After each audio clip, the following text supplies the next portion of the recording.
ये बात तो हम बचपन से ही सुनते आ रहे हैं कि कृष्ण ने गीता में कहा है कि जब जब इस संसार में बुरी शक्तियों का उदय होगा या वास होगा, असत्य का वास होगा, तब तब कोई न कोई कृष्ण जरूर आएगा सत्य के प्रसार के लिए। तो भैया, इसी कहानी में हम लोग देख रहे हैं कि इसका एक जीवंत रूप हम लोग यूरोप में देखते हैं।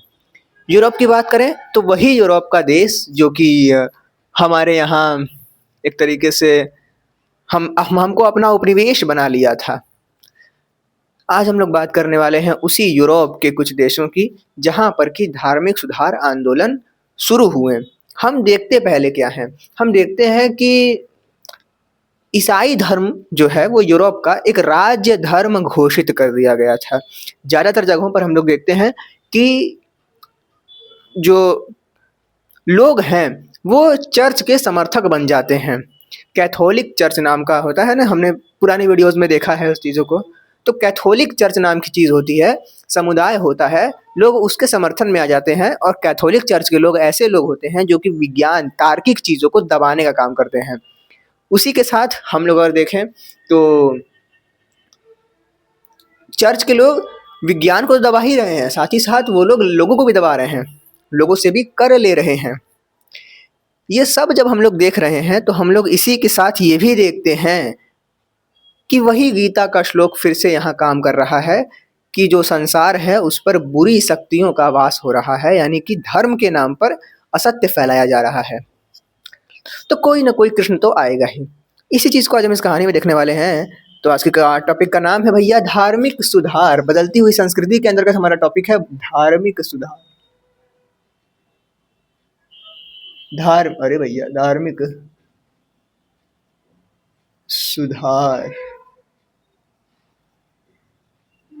चलो भैया, हम लोग देखते क्या है, मैंने बता दिया कैथोलिक चर्च भ्रष्ट हो गया था, कर्म कांड को बढ़ावा दिया गया है ना, बढ़ने लगा। कर व्यवस्था जो है वो और जटिल होने लगी, और जो है खतरनाक तरीके से इन लोग करने लगे। शादी पे कर दो तो अपना धर्म का कर दो, तो ये कर दो, चर्च को हर प्रकार से बस कर दो कर दो कर दो। तो हम देख रहे हैं भ्रष्टाचार भर गया। ठीक है, अब इन सब भ्रष्टाचार के बीच हमने देखा कि एक सत्य के प्रसार करने के लिए, धार्मिक सुधार करने के लिए एक व्यक्ति आता है और वो चर्च से कुछ सवाल पूछता है। सन 1517 में हम लोग देखते हैं कि मार्टिन लूथर आते हैं।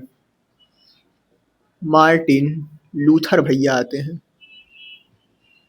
और ये पूछते हैं कि ये बताओ चर्च कि तुम ये जो कर रहे हो, विज्ञान का जो असमर्थन है वो कर रहे हो, इसका जवाब दो।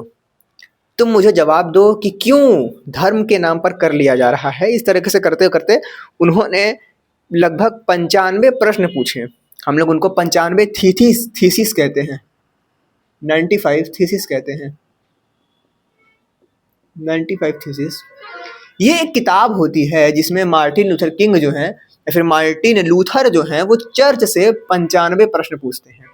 95 थीसिस 1517 में हम लोग देखते हैं कि प्रश्न पूछा जाता है। और चूंकि मैंने बोला है कि चर्च भ्रष्ट था, तो वो लोग क्या करते हैं, मार्टिन लूथर किंग को भगा देते हैं। ठीक है, तो इनको हम लोग देखते हैं कि विधर्मी घोषित कर दिया जाता है। मार्टिन लूथर किंग को तो भैया विधर्मी घोषित कर दिया गया कि ये धर्म का समर्थन नहीं कर रहा है। देखो कैसे प्रश्न पूछ रहा है, इतने निर्लज्ज आदमी है। और यही सेम थिंग देखा जाए तो अभी वर्तमान भारत में हो रहा है। धीरेन्द्र शास्त्री से लेकर और भी बहुत सारे लोग हैं जो कि भारत में, हालांकि मैं आचार्य प्रशांत को इसीलिए बहुत ज़्यादा सपोर्ट करता हूँ। मैं कहता हूँ कि लोग सुने उनको, मैं वीडियोस वगैरह भी डालता हूँ उनके, कि उनसे लोग जुड़ें और जाने कि भाई चीज़ें ऐसी नहीं हैं, धर्म वैसा नहीं है जैसा हम लोग सोच रखे हैं। तो फिर मैंने यही बोला कि भाई जो यहाँ पर ये स्थिति चल रही है कैथोलिक चर्च वगैरह की, वही स्थिति अभी भी चल रही है हमारे यहाँ। धर्म को लेकर बहुत एकदम पागल हुए पड़े हैं।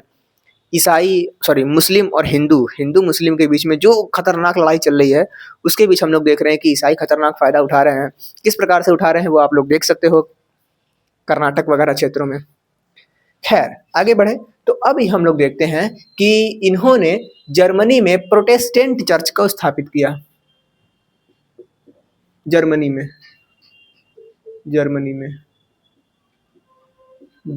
ये देखते हैं कि प्रोटेस्टेंट चर्च को जो है स्थापित किया जाता है। किसके विरुद्ध में? यह कैथोलिक चर्च के विरोध में बनी थी और इस चर्च को ज़्यादा समर्थन मिला। क्यों? क्योंकि ये विरोध में थी कैथोलिक चर्च के, और कैथोलिक चर्च जो है वो सबको परेशान कर रहा था।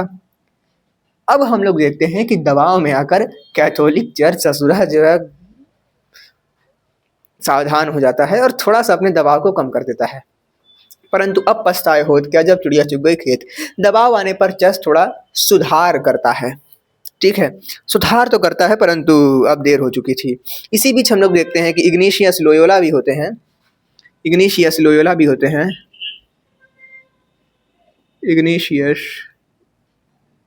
भैया होते हैं। इग्नेशियस लोयोला होते हैं। सन 1540 में ये अपनी एक किताब देते हैं। सॉरी, किताब नहीं देते हैं, एक सोसाइटी की स्थापना करते हैं। ये जो है सोसाइटी ऑफ जीसस की स्थापना करते हैं। जेसुइट करके होता है। ये वही लोग होते हैं जो कि भारत के साउथ के क्षेत्र में आते हैं और बहुत प्रताड़ना देते हैं हम लोगों को। ठीक है, तो ये जेसुइट लोग होते हैं। यहाँ पर हम देख सकते हैं कौन स्थापना करता है, तो इग्नेशियस लोयोला करके लोग हैं। 1540 में ये इसकी स्थापना करते हैं। इस समय ये स्थापना कर रहे हैं सोसाइटी ऑफ जीसस की।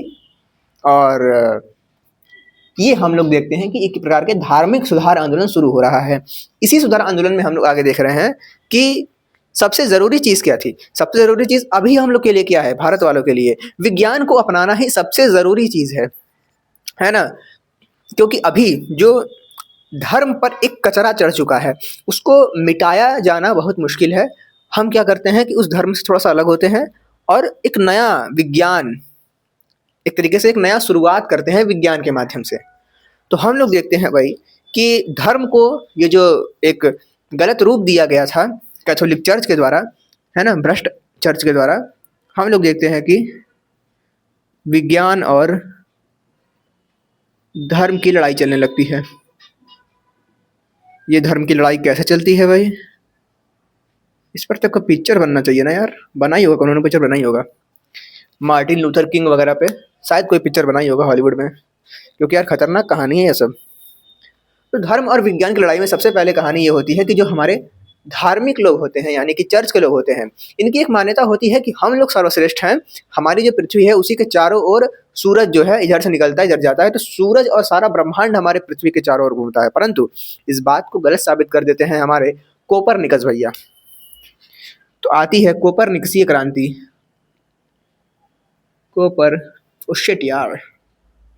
कोपरनिकसीय क्रांति आती है। निकसीय क्रांति आती है। कोपरनिकसीय क्रांति क्या कहती है भाई कि कोपरनिकस भैया ये कहते हैं कि पृथ्वी के चारों ओर सूर्य नहीं घूम रहा है, पृथ्वी और अन्य ग्रह सूर्य के चारों ओर घूम रहे हैं। ये कहानी जब ये देते हैं तो इनको पता होता है कि भाई अगर मैं अभी ये दे दूंगा तो बड़ा दिक्कत होगा। इसलिए ये क्या करते हैं कि अपनी जो पूरी कहानी है, जो किताब है, उसको बोलते हैं कि मैं मर जाऊंगा तब पब्लिश करना। तो कोपरनिकस के मरने के बाद ये बुक प्रकाशित होती है और फिर वही होता है, चर्च के द्वारा विरोध होता है। तो अभी हम लोग कहाँ कहानी देख रहे हैं, 1540 1570 की कहानी देख रहे हैं। मतलब कि अभी हम लोग क्या देख रहे हैं, पुनर्जागरण। हमने पढ़ा था ना पिछली वीडियो में, पुनर्जागरण। तो ये पुनर्जागरण काल चल रहा है, लोग जाग रहे हैं। न्यूटन आए, गलीलियो आए, ये सब कहानी हुई। तो कोपरनिकस भैया क्या कहते हैं कि चर्च मानता था कि सूर्य व समस्त ब्रह्मांड पृथ्वी के चक्कर लगा रहे हैं। निकोलस कोपरनिकस ने अपना पूरा फॉर्मूला ही पलट दिया। मृत्यु के बाद कोपरनिकस की किताब आती है डी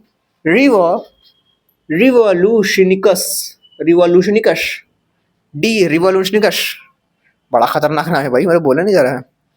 तो बताया जाता है कि पृथ्वी सूर्य का चक्कर लगाती है। इसके बाद आते हैं केपलर भैया। ठीक है, केपलर भैया आते हैं, ये कहते हैं कि पृथ्वी सूर्य के चारों ओर गोलाकार चक्कर में चक्कर नहीं लगाती है, इस तरह चक्कर लगाती है, दीर्घवृत्ताकार चक्कर में, है ना। ये नहीं, ये हाँ। तो इस तरह से इन्होंने बोला। तो इनका भी एक फॉर्मूला भाई आया उस समय। कुछ कुछ जो विरोधाभास चीज़ें हैं वो भी सामने आई। तो ये सब कहानी है भाई। इसके बाद हम देखते हैं कि गैलीलियो गैलीली आते हैं जो कि टेलीस्कोप का आविष्कार करते हैं। लियो गैलीली, हालांकि ये इधर का मात्रा होगा मेरे हिसाब से, खैर देख लेना। गैलीली टेलीस्कोप का आविष्कार करते हैं और फिर इनको नजरबंद कर दिया जाता है भैया। टेलीस्कोप का आविष्कार करने वाले व्यक्ति को हम लोग देखते हैं कि नजरबंद कर दिया जाता है चर्च वालों के द्वारा। क्यों? क्योंकि इन्होंने तो कह दिया कि भाई टेलीस्कोप से भी दिख रहा है कि देखो देखो वो शुक्र ग्रह जो सूर्य के चारों ओर घूम रहा है। तो ये सब कहानी थी भाई। इस कहानी में आगे आते हैं न्यूटन भैया। न्यूटन न्यूटन के आते टाइम टाइम हम लोग देखते हैं कि और चीज़ें बढ़ जाती हैं, मतलब चर्च वगैरह जो है उसका लोग विरोध करना और शुरू कर देते हैं। उस समय न्यूटन आते हैं और गुरुत्वाकर्षण के बारे में बताते हैं। आगे देखते हैं तो इस अध्याय में कुछ अन्य चीज़ें भी हम लोग देख लेते हैं जो थोड़ी थोड़ी बात की हैं, थोड़े थोड़े जानकारी लायक चीज़ें हैं, क्योंकि चैप्टर बहुत गंदा चैप्टर है ना। मतलब मैंने इतना ही बताया, भूल जाने वाला है हम लोगों को चैप्टर। फिर भी कुछ इंपॉर्टेंट चीज़ें हैं वो याद रखें तो बेहतर रहेगा। हम लोग जो देखते हैं ना 14वीं शताब्दी में जो पुनर्जागरण आया है, पुनर्जागरण हम लोग देखते हैं वो ये शब्द पुनर्जागरण ना होके एक अतिशयोक्ति शब्द है। मतलब कि पुनर्जागरण कहना अतिशयोक्ति है, ऐसा कहते हैं पीटर बर्क। पीटर बर्क जो है वो कहते हैं कि भैया, पीटर बर्क जो है वो कहते हैं कि भैया ये जो तुम शब्द दे रहे हो ना पुनर्जागरण, ये शायद अतिशयोक्ति है। शायद क्या मतलब, वो बोलते हैं अतिशयोक्ति है कि अचानक सब कुछ जागृत नहीं हुआ था, बस कुछ लोग आ गए थे। वो लोग पहले भी आ रहे थे परंतु पहले उनको दबा दिया जा रहा था, परंतु अब कोपरनिकस जैसे लोग आए जो कि मरने के बाद भी कहें कि नहीं भैया ऐसा तो होके रहेगा, सत्य तो सबके पास जाएगा। तो पुनर्जागरण शब्द एक अतिशयोक्ति शब्द है, ऐसा इन्होंने कहा। परंतु हम क्या कहेंगे, हम कहेंगे नहीं अतिशयोक्ति नहीं है, हमको जो पढ़ाया गया हम वही पढ़ेंगे कि नहीं भाई 14वीं शताब्दी के बाद हम लोग देखते हैं कि पुनर्जागरण काल शुरू होता है। हम लोग देखते हैं ब्रिटेन में पहली औद्योगिक क्रांति होती है। ये सबसे जरूरी चीज है। ब्रिटेन में सबसे पहली औद्योगिक क्रांति देखने को मिलती है। इस चीज से हमको ये समझ में आता है कि भाई ब्रिटेन वो पहला औद्योगिक राज्य था, राष्ट्र था, जहां से कि हर देश को गुलाम बनाना शुरू किया गया। हम लोग देखते हैं कुछ इस प्रकार से। हम लोग क्या देखते हैं भाई, वर्ल्ड मैप ही बना देता हूँ मैं यहाँ पे, है ना। कुछ इस तरह से हमारा वर्ल्ड मैप है। ये रहा भारत, ये रहा ओमान, ये रहा, ऐसे रहा, ये क्या बन गया भाई, है ना। और यहाँ से थोड़ा सा ये ऐसे हो गया है। इधर हमारे पास यूरोप है, भूमध्य सागर है, ये चीज़ हमारा जो है यूरोप है ना। बाकी जो है पूरा रूस वगैरह जो भी ले लो। सो और इधर हमारे पास अमेरिका है, ठीक है। इधर हमारे पास दक्षिणी अमेरिका है, उत्तरी अमेरिका यहाँ पर है। सो ये नहीं बचेगा यहाँ पे। सो ये रहा हमारे पास, मान लो ब्रिटेन, जहाँ पर की औद्योगिक क्रांति शुरू हुई। और हम लोग देखते हैं कि इसी के साथ साथ राजनीतिक क्रांतियाँ शुरू होती हैं, परंतु ये इसके बाद होता है। यहाँ पर औद्योगिक क्रांति हुई तो ये गया भारत, ये और गया चाइना, चला गया, ये आके आया, ये यूएस से गया, यूएस से यानी कि अमेरिका में आया, ये अपने आसपास के जगहों पर गया और व्यापार करना शुरू किया। तो अंततः हम लोग क्या देखते हैं भाई कि ये जब इस प्रकार से ये करना शुरू किया ना, कौन, ब्रिटेन, है ना, ब्रिटेन। तो ब्रिटेन जब ये सब करना शुरू किया तो इसके विरुद्ध में कुछ क्रांतियां हुई। केवल इसके विरुद्ध में नहीं हुई, जैसे कि यूएसए में किसके विरुद्ध में हुई, तो ब्रिटेन के विरुद्ध में हुई। तो हम लोग देखते हैं अमेरिका की क्रांति, अमेरिका की क्रांति यूएसए के विरुद्ध हुई। और एक होती है फ्रांसीसी क्रांति, जो कि हमने क्लास 10th में देखा था। अमेरिका में क्रांति हुई तो इसको देख के फ्रांसीसी वाले कहें कि अरे ससुरा, ये लोग जब अपने लिए आवाज़ उठा सकते हैं तो हम भी अपने लिए आवाज़ उठाएंगे। ये सब जो है उछड़ने लगे सब। तो देख रहे हो 81 के बाद यहाँ पर 89 में हम लोग देखते हैं कि यहाँ क्रांति हो जाती है। तो अंततः हम लोग देखते हैं कि एक तरीके से हम साम्राज्यवाद कहें इसको, उपनिवेशवाद कह सकते हैं, है ना? उपनिवेशवाद कह सकते हैं। उपनिवेशवाद उदित हो जाता है,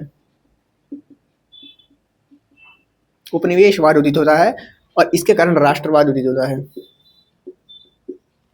अमेरिका की कहानी बताएं तो यहाँ से जो लोग हैं, ब्रिटेन के लोग यहाँ पर आते हैं और फिर यहीं पर आके कब्जा कर लेते हैं। फिर यहाँ पर एक वाशिंगटन नाम के आदमी होते हैं, वो सन 1776 ईस्वी में कहते हैं कि नहीं, अमेरिका इसके कंट्रोल में नहीं रहेगा, अमेरिका आज़ाद है अब, और आज़ाद करने के बाद बोलते हैं कि अब हम लड़ाई लड़ेंगे। ये मानो कुछ इस तरीके से है कि सन 1930 में हमारे यहाँ जो काम हुआ था, 26 जनवरी 1930 में जो कहानी हम लोग के यहाँ हुआ था कि झंडा वगैरह फहराया गया था, तो वैसे कहानी मान लो कि पहले ही यहाँ पर झंडा फहरा दिया गया, फिर कहें कि नहीं हम लड़ना शुरू करेंगे अब। फिर लड़ाई झगड़ा हुआ और फिर आज़ाद हो गया अमेरिका हमारा। 76 के बाद कुछ साल बाद आज़ाद हुआ। सो ये कहानी थी हमारी। बहुत कहानी डीप में हम जाएंगे नहीं, ऊपर ऊपर से हमें देखना था कहानी को, और यही कहानी हमारी है।